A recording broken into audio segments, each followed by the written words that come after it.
Shalom kawan-kawan, mari kita membangun kebiasaan baik. Mari kita membangun kebiasaan baik. Ada beberapa kebiasaan baik yang patut kita bangun, kita dengarkan. Yang pertama, baiklah kita membangun kebiasaan berkumpul. Baiklah kita membangun kebiasaan berkumpul.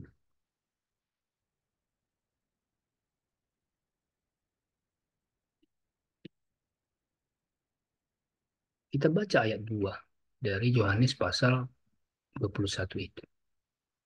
Di pantai itu berkumpul Simon Petrus, Thomas yang disebut Didimus, Nathanael dari Kana yang di Galilea, anak-anak Zebedeus, dan dua orang muridnya yang lain. Saya tandai di situ dengan warna kuning kata berkumpul. Murid-murid Yesus rupanya berkumpul.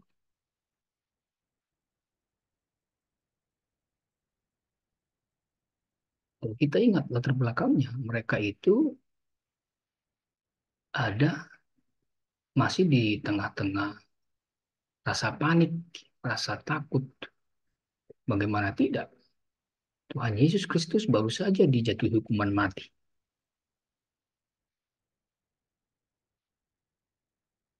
Artinya mereka akan sangat mungkin juga akan ditangkap. Pemimpinnya saja sudah dijatuhi hukuman mati. Berarti giliran murid-murid, giliran pengikut-pengikut Kristus, sebentar lagi juga akan ditangkapi. Di situasi itulah rupanya mereka berkumpul. Memang acap kali dalam ketakutan, kita suka berkumpul dengan kawan-kawan. Minimal yang satu bisa menguatkan yang lain. Itulah mungkin alasan mereka berkumpul memang awalnya. Tapi coba ingat sejarah yang lain. Catatan lain adalah bahwa waktu itu Petrus menyangkal Yesus. Betul kan? Dicatat di Injil bahwa Petrus menyangkal Yesus. Saking takutnya dia akan ikut ditangkap. Ketika ada orang mengenali dia sebagai salah seorang dari murid, dia serta-merta menyangkalnya seperti yang sudah diperingatkan Kristus. Ternyata betul terjadi. Simon Petrus kedapatan menyangkal Yesus. Tapi lihatlah rupanya murid-murid yang lain nggak menolak Petrus kan? Bayangkanlah mereka yang sudah ditinggal oleh pembimbingnya. Kemudian pemimpin kelompoknya juga, ketua kelasnya, pun menyangkal si pemimpin itu, si pembimbing itu.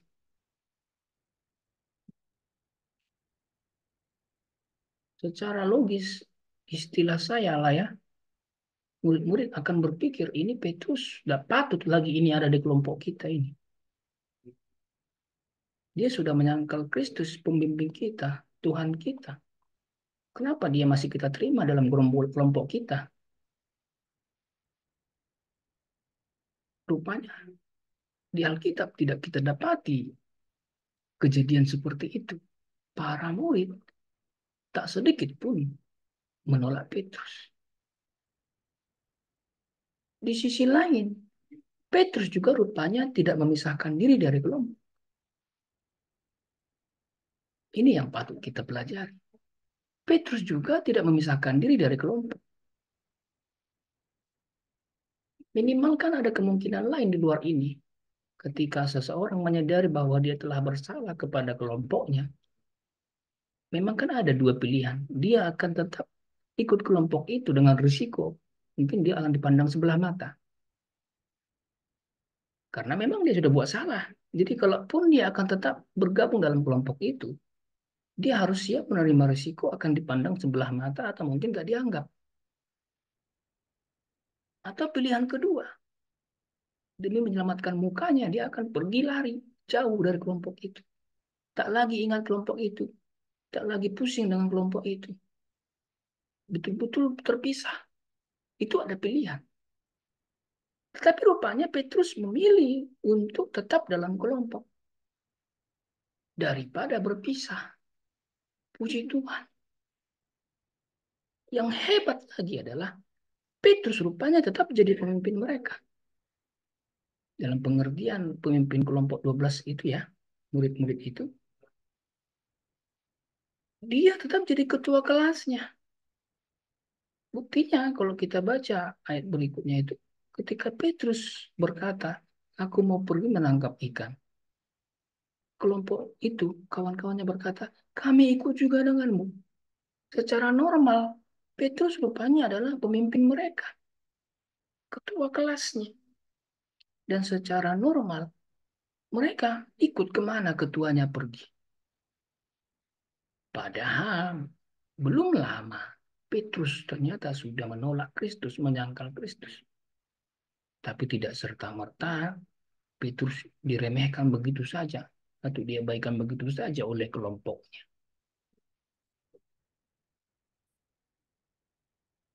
Pertanyaannya bagaimana jika hal itu terjadi seperti itu kepadaku?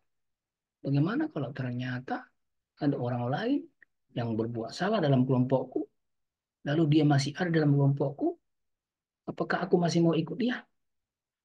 Masihkah aku mau mendengar dia bicara? Masihkah aku mau memperhatikannya?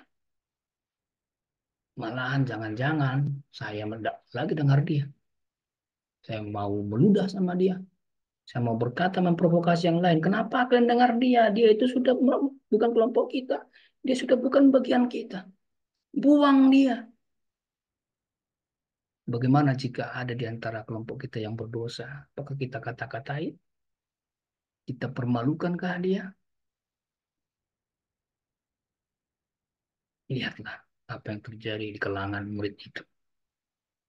Kita tidak membaca ayat satupun yang menunjukkan bahwa murid-murid yang lain mempermalukan Petrus. Sehingga Petrus tetap bisa berada dalam kelompok itu. Malahan tetap dia didengarkan oleh teman-teman. Apa yang mau dituangkan di sini adalah kebiasaan berkumpul itu patutlah diteruskan. Biasakan berkumpul. Saudaraku, kawan-kawan, biasakan berkumpul. Memang tidak dijelaskan apa motif Petrus pergi menangkap ikan. Paling tidak ada beberapa motif. Mungkin dia hendak kembali menekuni profesinya. Memang dia dulunya nelayan. Mungkin memang dia mau kembali menekuni profesinya. Atau motif yang lain, mungkin karena memang mereka butuh makanan, butuh lauk. Kenapa? Ya karena mereka kan istilahnya dalam persembunyian. Karena dikejar-kejar oleh ahli Taurat, orang Farisi untuk dibunuh. Maka mereka memerlukan makanan di tempat persembunyian itu. Lihat di situ, kalau kita baca baik-baik ayatnya, ada perahu, ada jala. Saya tandai warna kuning. Ada perahu, ada jala. Baca baik-baik ayat berikutnya ya, kawan-kawan. Itu kan perkakasnya nelayan. Mereka kan bukan lagi nelayan. Mereka dari nelayan sudah menjadi murid Kristus. Memberitakan tentang Injil. Ikut Yesus kemana-mana. Tapi kali itu mereka berkumpul di satu tempat. Sudah ada perahu, sudah ada jala. Sehingga wajarlah banyak penafsir berpikir memang Petrus dan kawan-kawan merencanakan untuk kembali ke profesi lamanya sebagai nelayan. Dan jika itu terjadi, berarti ada kemungkinan besar Petrus dan nelayan lainnya akan keluar dari kelompok murid. Dan itu tafsirannya. Perhatikan, kawan-kawan. Ada kemungkinan Petrus hendak keluar kelompok karena mau menekuni kembali profesinya, kebiasaan yang lamanya itu. Tapi kita baca baik-baik. Rupanya kelompok tidak membiarkannya sendiri. Ketika dia mau pergi, kelompoknya ikut. Ayo dampingi dia. Kemana dia pergi, dampingi. Indahnya kelompok ini, kawan-kawan.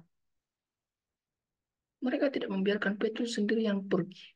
Sekalipun Petrus mungkin sendirian pergi bisa. Inilah perlunya teman dalam kelompok. Mendampingi supaya jangan terlepas. Itu gunanya teman dalam kelompok, kawan-kawan. Makanya perlu berkumpul. Tidak ada yang tahu kapan seseorang akan jatuh, akan tergoda.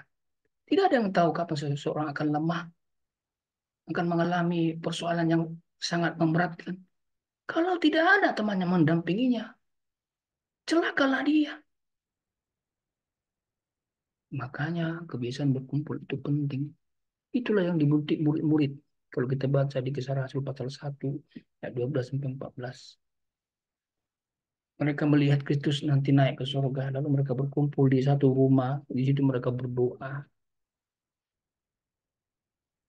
Jumlah mereka 12, lama-lama meningkat, akhirnya dicatat di situ ada 120. Bertambah orang, berkumpul mereka. Pada hari Pentakosta, Alkitab mencatat, berkumpullah di satu rumah mereka berdoa, menantikan pencurahan Roh Kudus. Dibangun kebiasaan berkumpul itu.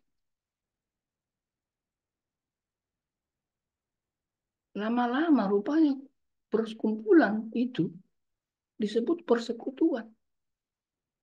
Lama-lama perkumpulan itu menjadi ciri khusus orang Kristen. Oh, itu murid-muridnya Yesus Kristus. Itu mereka yang suka kumpul itu.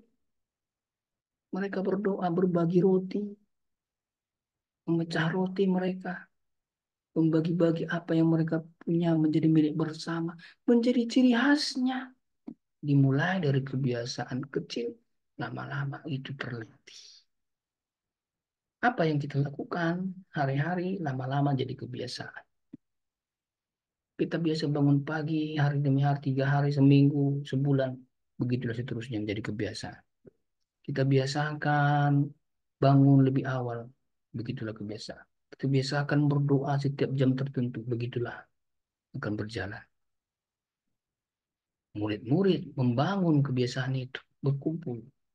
Akhirnya dihidupinya lah itu. Perkumpulan itu pertemuan ibadah. Ibadahnya itu ada doa, ada nyanyian rohani, ada perenungan firman. Bahkan ada makan bersama di zaman itu. Saudaraku, rupanya kebiasaan itu pun bisa berubah. Bisa orang tergoda untuk meninggalkan kebiasaan baiknya. Termasuklah jemaat mula-mula. Paling tidak bisa kita baca contohnya di Ibrani 10:25. Beberapa orang mulai jenuh sehingga ada peringatan. Janganlah biasakan meninggalkan ibadah. Yang seorang membiasakan supaya ibadah. Yang lain malah akhirnya merubah kebiasaan itu. Jadi biasa nggak ibadah. Kan jadi persoalan. Yang benar adalah biasakan ibadah. Bukan biasakan nggak ibadah. Ini jadi masalah. Diperingatkanlah itu di surat Ibrani. Janganlah begitu kita sekarang ini. Malahan kita harusnya membangun kebiasaan itu, meningkatkannya, bukannya malah menguranginya, apalagi mengubahnya. Itu berbahaya. Harusnya semakin giat beribadah, semakin giat berkumpul. Itu yang benar. Berdoa, bernyanyi, diskusi firman. Di rumah dimulai, di gereja lakukan, bahkan di komunitas kita, di mana Tuhan tempatkan kita. Bangun kebiasaan berkumpul itu. Janganlah pula berkumpul untuk yang jahat. Jangan berkumpul masuk ke perkumpulan jahat. Jangan masuk ke ormas kejahatan. Jangan masuk ke gerombolan preman. Menjadi bagian dari kelompok preman pemeras rakyat. Kelompok perampok, kelompok khusus pencuri sepeda motor. Jangan. Jangan engkau duduk dalam kumpulan pencemooh. Mazmur pasal 1 ayat 1. Jangan kumpul dengan ibu-ibu yang suka menggosip. Ketika kita berkumpul, yang dimasukkan di sini adalah berkumpulan dalam hal kerohanian, hal ibadah, hal yang membangun. 1 Korintus pasal 14 ayat 26. Masing-masing kita dikasih Tuhan talenta, dikasih Tuhan karunia. Karunia itulah yang kita pakai untuk menolong satu sama lain, untuk membangun satu sama lain. Karena memang kita membutuhkan satu sama lain. Kita berkumpul untuk berbagi tugas. Ini sudah ada kasusnya di Kisah Rasul pasal 6 ayat 2. Ketika para pelayan Tuhan itu rupanya semakin banyak tugas, sehingga ada dilalaikan beberapa tugas pelayanan. Maka kumpullah para rasul, supaya kita memilih orang-orang lain yang akan berbagi tugas pelayanan. Begitulah seharusnya gereja, begitu seharusnya rumah Tuhan, begitulah orang Kristen. Ketika berkumpul, kita dapat berbagi tugas, kita dapat saling membangun. Lihatlah contoh dari sapu lidi. Kalau satu sapu lidi mudah dipatahkan. Tapi kalau sudah bersama, dia kuat bukan main. Bila bersama, kita bisa berbuat lebih. Masakan orang Kristen kalah dari sapu lidi. Tuhan memberkati kita sekalian. Biarlah kita boleh